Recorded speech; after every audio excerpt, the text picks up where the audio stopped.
Hello.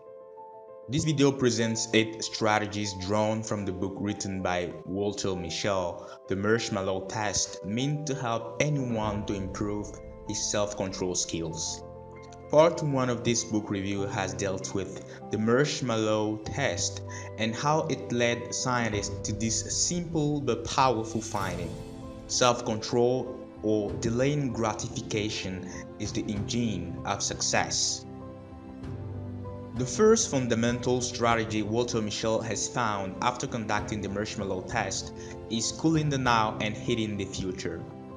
Cooling the now and hating the future means applying psychological distancing from the now, the present temptation, and then bring closer the future consequences. Now, how do we do that?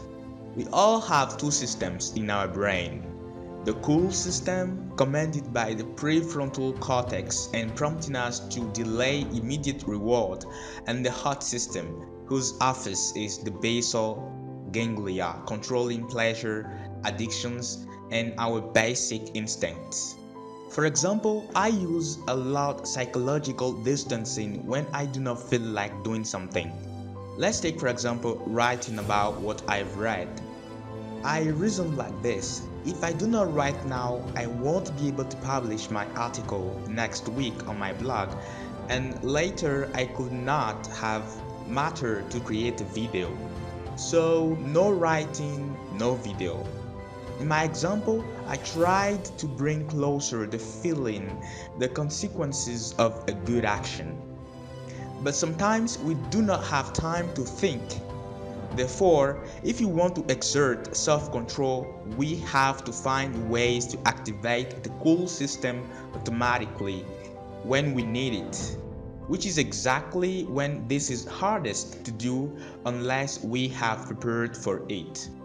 One of the best ways scientists have found to cool the now is to implement if-then plans. If-then plans are rules that we create for ourselves and that appear unconsciously in our actions over time. If we have these well-rehearsed plans in place, the self-control response will become automatically triggered by the stimulus to which it is connected. The more we rehearse and practice implementation plans, the more automatic they become, taking effort out of effortful control. Here are some examples of if-then plans. If I am insulted, then I will keep quiet for some seconds before talk. Or if I wake up, then I drink a glass of water. If I end eating, then I clean the dishes. If I am about to sleep, then I say something kind, a kind word to someone I really love or someone I really care about. For example, I love you.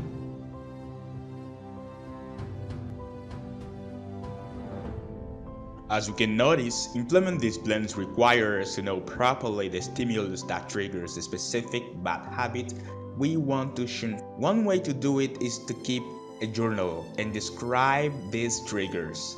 It won't only help us discover properly the ifs of our bad habits, but it will also help us to be really objective in situations. And keeping objectivity in hardships of life is a good start for not falling into depression.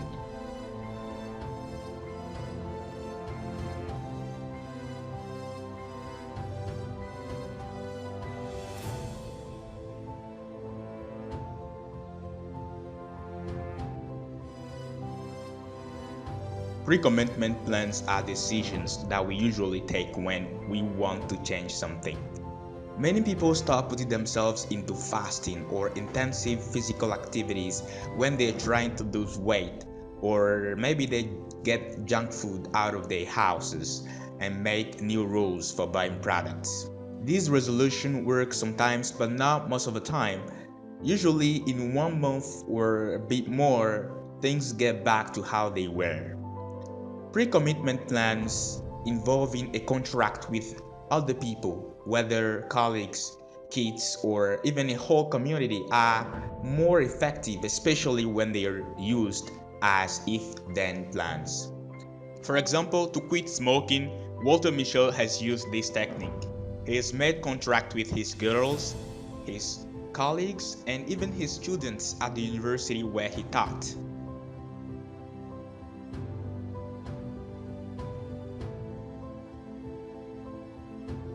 Situations undermining our self-control abilities are inherent to life. Over the course of a lifespan, we encounter many emotional and psychological setbacks like heartbreaks, failures at work, in relationships. In this moment, our cool system is completely down.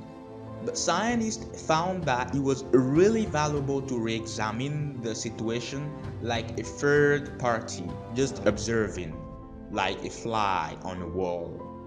Personally, I love to couple this with journaling. I usually write to reappraise situations. The next three strategies are even more valuable when we are educators, and we all are. The first one is reducing stress early. Stress is basically the single most undermining factor of self-control skills development early in life. As a result, the first thing parents can do is to make everything possible to reduce constant stress situations since women are pregnant, using, for example, previous strategies. In the first year of the baby's life, they can teach them self-distracting techniques to make them avoid situations of distress, like playing alone with toys or finding themselves different ways to self-distract. But the trap here is to try to intervene obtrusively in the children's lives. Although parents should provide support and help to the children when needed, they also have to encourage independence to let them make their own decisions. It is also good as they are growing up to show them that their abilities are not fixed and that they can always improve. This can be done through enjoyable but challenging activities with, at each time, a higher level of difficulty. Like that children's sense of, yes, I can, grow with real-time victories.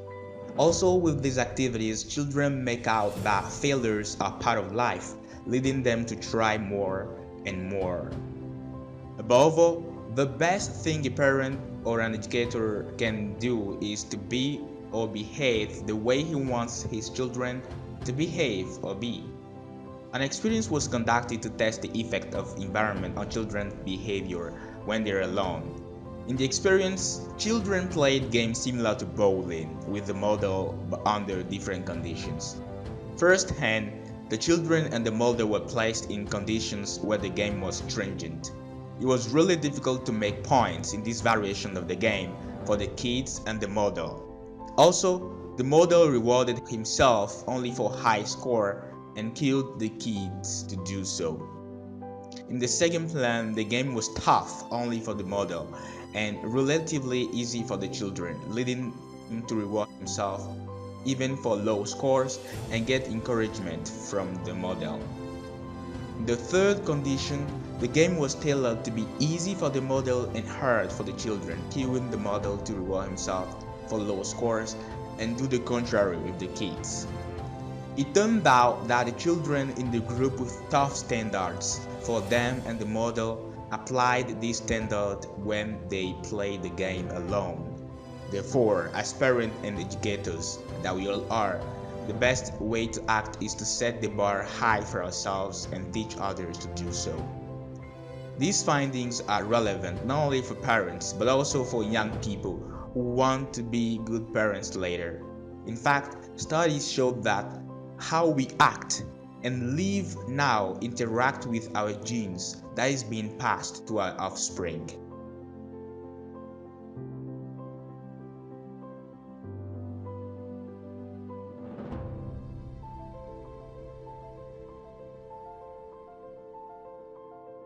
Being consistently delaying rewards can lead to an unfulfilled life as well as a life without it. Sometimes we just have to be right now, guys, to enjoy the present. Self-control is an ability linked to our heredity, but remains a skill that can be enhanced and harnessed by anyone. These were the core insights I got from reading the marshmallow test to master self-control. If you loved, please give this video a thumbs up. subscribe to the channel and click the bell icon to get notified of my next book review. And bye bye.